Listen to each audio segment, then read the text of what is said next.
Hi guys, my name is Tracy and this is the first time I'm doing a gadget review. And just a little bit about myself, I really love gadgets, I love big watches, and I love functionality over design. But of course, if they can come together in a package, that'd be super awesome. And I wanted to review a product today, which is the Galaxy Watch 5 Pro from Samsung. And the reason for that is because prior to buying this watch, I watched about 6 to 8 videos. I mean, although they were really great, I still had questions, and which propelled me to make this video for you guys today, because I really wanted to answer all my questions and hopefully, be able to touch on that and address that for other people that may have similar questions to me. So just backtracking a little bit of history, I had the Samsung Galaxy Watch first generation in rose gold tone. In case of bumps and stuff like that, it was able to prevent those scratches or dents that may have come. It is waterproof. I've swam with it. I've taken it to the sauna. I've taken showers with it to clean. The battery charging, length of duration, it usually lasts me for about a day.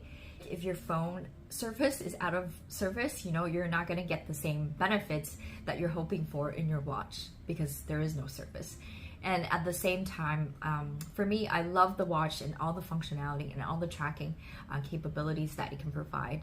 But at the same time, I really don't want to be that connected with the phone. I'm going to look at my phone because I can talk about the phone in another video. I have here the Galaxy Watch 5 Pro. And it is the biggest watch version out of all 3 watches that came out just very recently, which was released on August 18th. I placed my order on August 18th and it arrived today, which is August 26th. And I know girls generally gravitates towards smaller version of watches. They gravitate towards smaller watches that are more dainty, cute, that type of thing. But for me, I've always loved big watches, and this one had the biggest battery power. But there is one key functionality that sets it apart from all the other Watch 5s. The other 2 sizes are 40 millimeters, 44 millimeters, and this one at 45 millimeters. So I'm going to be talking about that functionality very shortly. So here's the unboxing. I'm sure you can see. So I already opened up the tape in one end. Okay, this is not as smooth as it seems. Okay, there we go. I popped it open. So this is seen together for the very first time, unboxing. Voila. Look at this watch. At the first glance, I have to say it is quite big. I'm just gonna compare it with the other Samsung Galaxy Watch, that the first generation that I had. 42 millimeter with a bezel. This one has no bezel, it doesn't spin. It's 45 millimeters, so you do the comparison right here. I'm gonna be taking this out from the box. Very excited. So this watch is, I think it feels more or less the same weight. I don't notice a huge difference. I can put it on just to show you kind of the ratio of the size. So this is my old watch, and you're looking at it like this, right? And then I'm going to put this on like this. So it's quite big. It does sit flat. The side, there is a gap of space. I don't know if you can see it, but yeah, that's kind of what it is. Hi. So yeah, there is that. I'm gonna just put it on and see. So it comes with this tag, which I'm gonna remove just to protect the casing. And I'm one of those people that when I unbox things, there's a thick booklet of a manual, but I usually don't read it until I run into problems. So I'm gonna guess I need to do something with this. Maybe.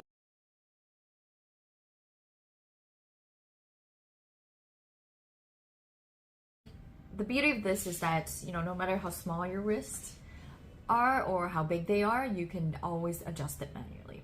This rubber feels very, I guess, pretty sturdy, but it's thinner than the original one from here. But of course, it's a different type of strap, and I think Samsung does offer the function of, purchasing different straps. So right now, as you can see, there is absolutely no battery, so I can't really turn it on, but I will just show you first what it looks like. So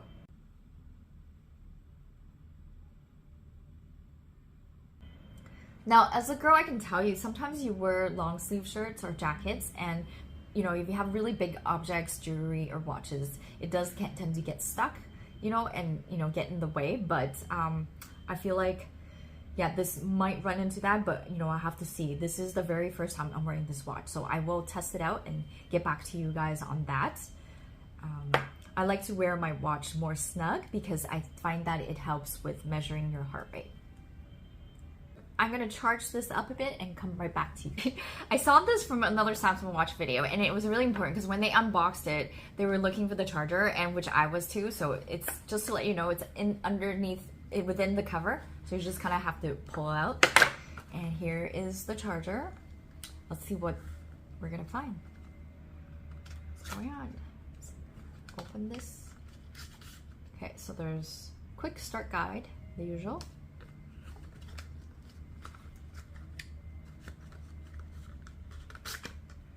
Okay, I feel like every time I open stuff, I'm just destroying stuff. Okay, so let's put this back and pretend we never saw that. Okay, and keep this box shape perfect. And yeah, there we go, it looks great. And the wires are actually right here. So I'm just gonna pull this out. Perfect. Neatly tucked in, like it, just like that. And that's the charger. So all we need to do is find my other Samsung charger and charge this thing up. See you in a bit. And as I was saying earlier, I often see these quick start guides, manuals when I unbox items, but I never read them and kind of just go figure things out until, you know, a challenge comes up. Then I refer to the guide. But luckily to report that I think I did the right thing with my straps earlier, so it's working good, as you can see. Right now, at this precise moment, I've got the charger plugged in with my old Samsung super fast charger plug, which I use it for my all my Samsung Note series, which I'm going to do a video on that too as well later. I love my Samsung. I've been noting with the Note family since the first generation, I think, all the way now. So I haven't missed any notes. Actually, I missed Note 9 because I didn't see a significant difference from Note 8. I just want to quickly do an insert of a story. Earlier I mentioned that, you know, we need to think outside the box about how we can use a smartwatch on a daily basis beyond just tracking your calories, counting your steps, measuring your temperature, which is great when you have a global pandemic and you're constantly wondering if you have a fever or not, as well as tracking your sleep and so on, and you know, touching all your multiple apps, messaging people and responding, checking calendars, weather, and tracking GPS map. Now, this is a key point that I kind of want to mention because it was very interesting and I thought it was very significant and important that you can use your smartwatch to help you in emergency situation. This was the case of a news story that I read recently, which was middle of May, about a brutal murder that took place last year in April. Essentially, a woman was brutally murdered and she was found dead in woods, okay? In the woods, shortly after 4 p.m. on the 27th of 2021. And essentially, this is the first time they were able to retrieve, you know, alongside thousands of evidence, the data from her smartwatch. They were able to piece together, to analyze the GPS data that was recorded, tracking her movements from the time she left her home to the precise moment that she was found dead. What was interesting is that she left her home at 2:12 p.m. on Tuesday, April 27th, and at that time, her smartwatch disconnected from her home Wi-Fi router. So then she was taking her dog out for a walk, which was what was believed, taking a lunch break from the work that she was doing at home. She traveled around the perimeter of the field behind her house, okay, and then along a bridleway towards the woods. And then she turned and, you know, around a spot where she could normally look at butterflies and started to walk back. So the detective said that at this point, this is when something happened. because her glasses were found around 50 meters from where her body was found. And this is the point where she has sought the killer and was, you know, returning the way that she was coming from. And she decided to go another way to try to escape the killer. So she had more chance of being seen out of the woods and out in the open. And essentially she, unfortunately, very sad, she was attacked and she died. So she died at 2:30 p.m. and they found her body around 4 p.m. But that smartwatch data was absolutely crucial for their investigation. So I kind of want to say that I think it's a good thing. Like, if for most of you out there, if you're thinking about traditional watch, absolutely keep those watches, wear the watches. They're amazing. I love watches. Have a collection of it, okay? But I think smartwatch is the way to go to wear daily because of all the basic functions that I just mentioned and all the cool stuff that they can do. It can track your GPS, and I think it's a safety function. And I think for people with kids, you know, I think it's also important that this is a great watch because it teaches them to tell time and, you know, and be able to track in terms of GPS. And I know there is concern about people, you know, saying want to be tracked about whereabouts and stuff like that. But most of the time, you know, I would say people are safe, and I think it's a great tracking function. If you're hiking out in the woods by yourself or cycling around across country, I think it's a great thing to have, you know, assuming you overcome the charging the watch, you know, challenges of course along the way. But yeah, I think it's good because then you can go back and see those things.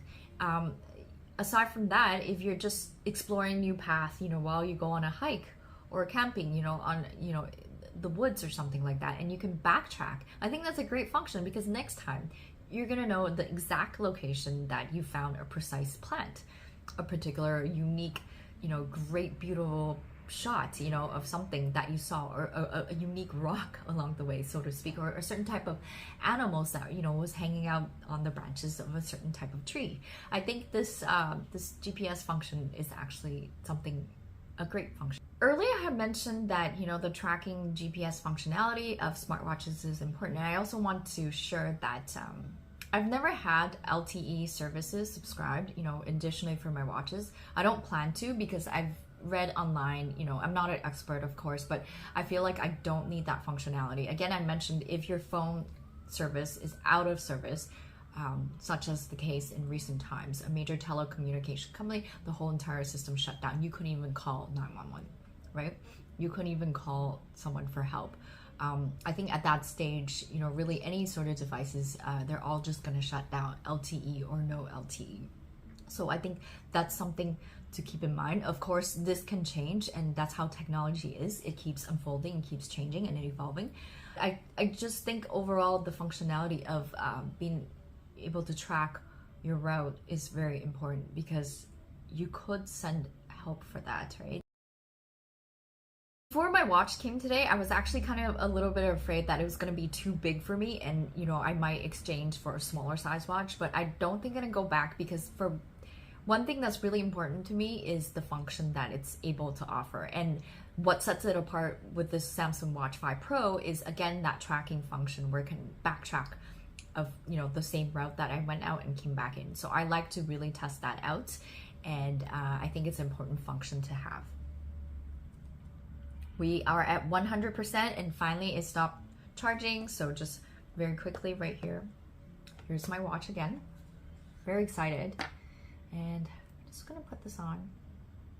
And I've already manually adjusted the straps earlier, so it should fit perfectly. Actually, probably needs to be a little bit tighter, but that's my watch right there.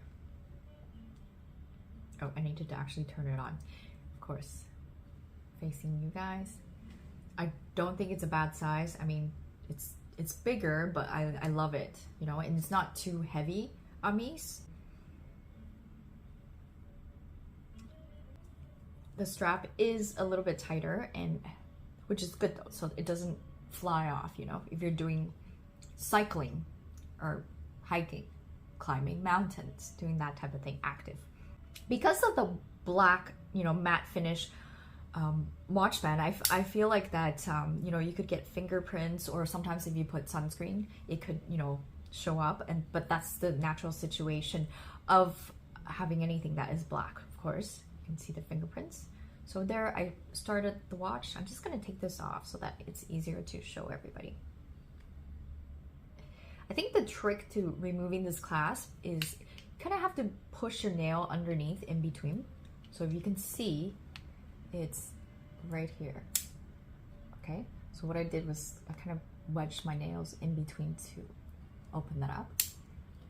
So right now I'm just setting up the watch. It says welcome, and I can't turn. I feel like I have this inclination to turn because I'm so used to my old watch that I can do. It was actually something I really loved, and I was a little bit disappointed that they took away from the Watch 5 series, but that's okay. Moving forward, evolving with time. Select the language. I'm gonna start setting up my new Samsung Galaxy Watch 5 Pro with my phone, and then once I have that set up, I'm going to test the watch out for a week, and then I'm going to come back with another review to do a full review of the watch and see how it is for the next 7 days, and I will be sharing that information with you again. Thanks for watching.